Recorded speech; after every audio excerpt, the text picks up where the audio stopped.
The government has focused on loans and political survival instead of building industries, factories, and training centers that create lasting jobs.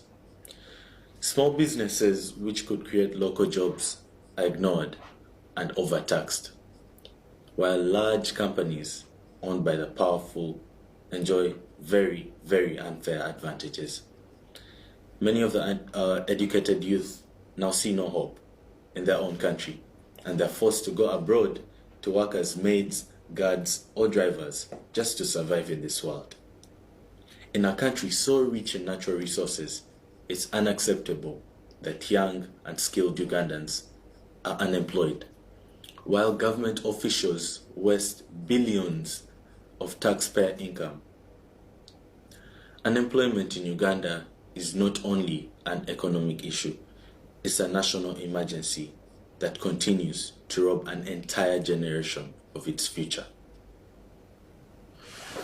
The solutions to this that the National Unity Platform came up with was that it wants to reduce unemployment by creating 10 million new jobs by 2032.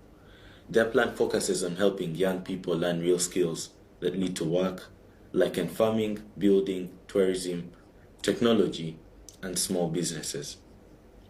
NEP says schools should teach practical skills, not just theory, and support young people through vocational training centers, where they can learn trades like mechanics, tailoring, and carpentry, among others.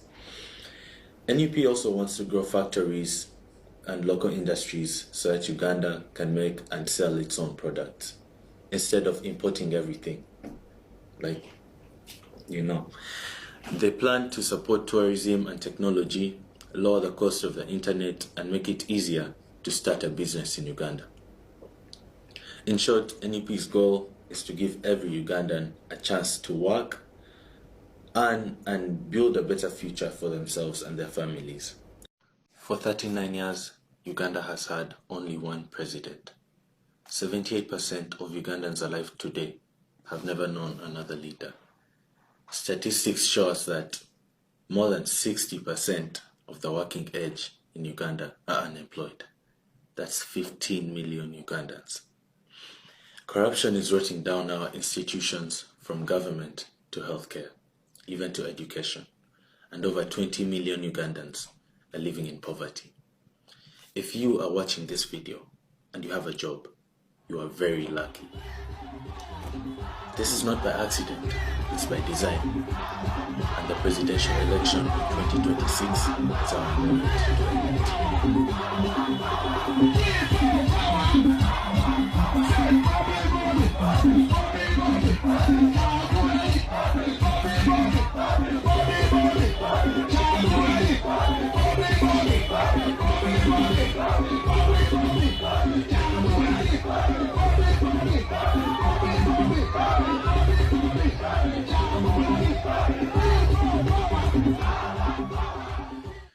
In this video, I'll be talking about the problems in Uganda and NEP's solutions to these problems. For unemployment, when Uganda's economy may appear to be growing on paper, but in reality, it leaves most of us behind. As I said, more than 60% of the working age in Uganda, which is roughly 15 million people, are unemployed, or depending on the case, underemployed, meaning that they either have no job at all or survive on unstable, low-paying work. In this crisis, we might not give it as much importance, but it's one of the most serious challenges facing Uganda today, where every year about 400,000 youth enter the job market to compete for only 90,000 available positions. This means the majority of young people, even those with degrees, remain jobless or underpaid. We've seen this in our country. Wealth is concentrated among a small group of elites, while most ordinary Ugandans struggle to afford food, rent, and school fees.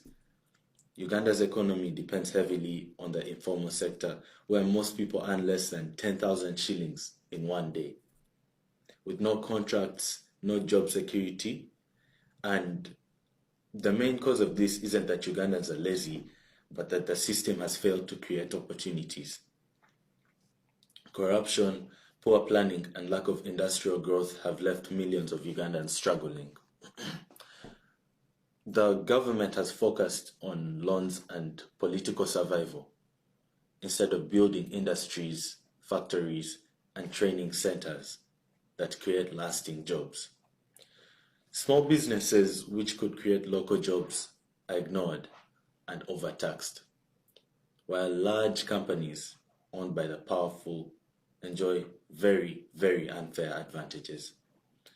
Many of the educated youth now see no hope in their own country, and they're forced to go abroad to work as maids, guards, or drivers just to survive in this world. In a country so rich in natural resources, it's unacceptable that young and skilled Ugandans are unemployed, while government officials waste billions of taxpayer income. Unemployment in Uganda is not only an economic issue, it's a national emergency that continues to rob an entire generation of its future. The solutions to this that the National Unity Platform came up with was that it wants to reduce unemployment by creating 10 million new jobs by 2032. Their plan focuses on helping young people learn real skills that lead to work, like in farming, building, tourism, technology, and small businesses. NEP says schools should teach practical skills, not just theory, and support young people through vocational training centers, where they can learn trades like mechanics, tailoring, and carpentry, among others. NEP also wants to grow factories and local industries so that Uganda can make and sell its own products instead of importing everything. They plan to support tourism and technology, lower the cost of the internet, and make it easier to start a business in Uganda.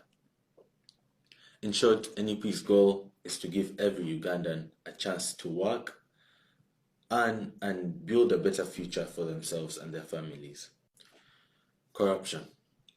Uganda's biggest problem isn't the lack of money or natural wealth. It's corruption and mismanagement.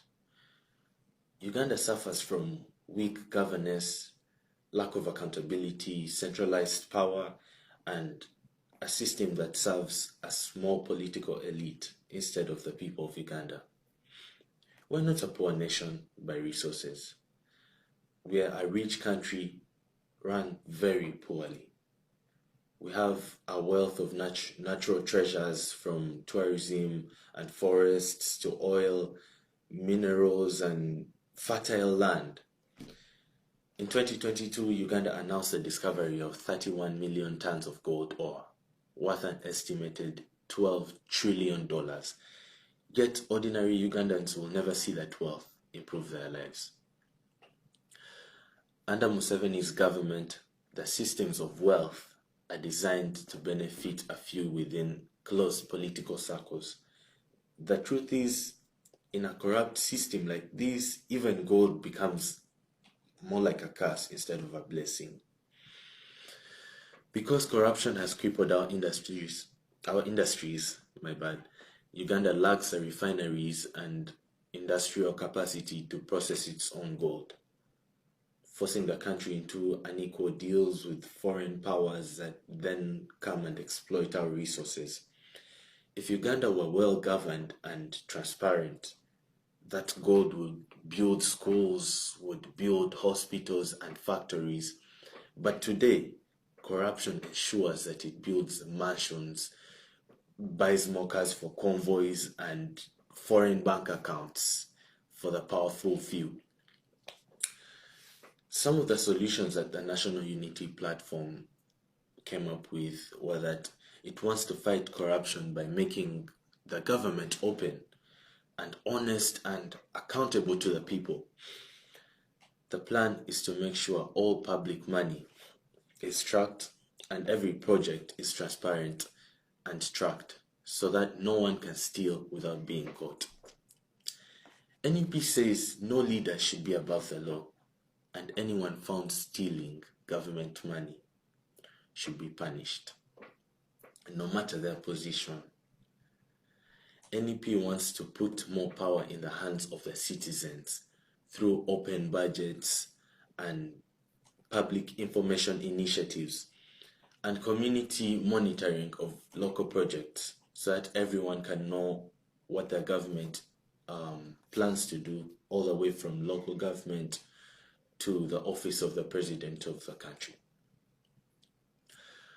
NEP also plans to reduce unnecessary government spending and strengthen anti-corruption offices and make it easier for whistleblowers to report corruption safely instead of getting arrested by the people they work under.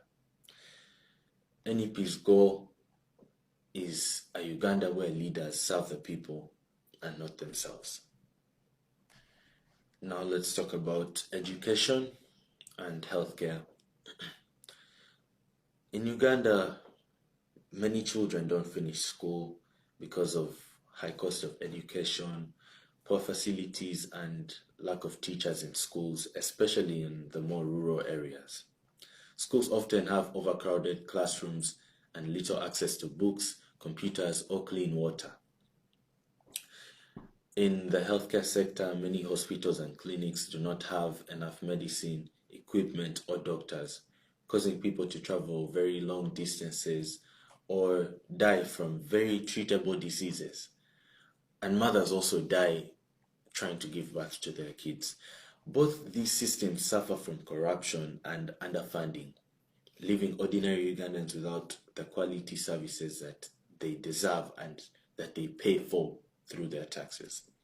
The solutions for these are that the National Unity Platform plans to make education and healthcare free, fair, and accessible for all Ugandans. They want to improve teachers' pay, build more schools,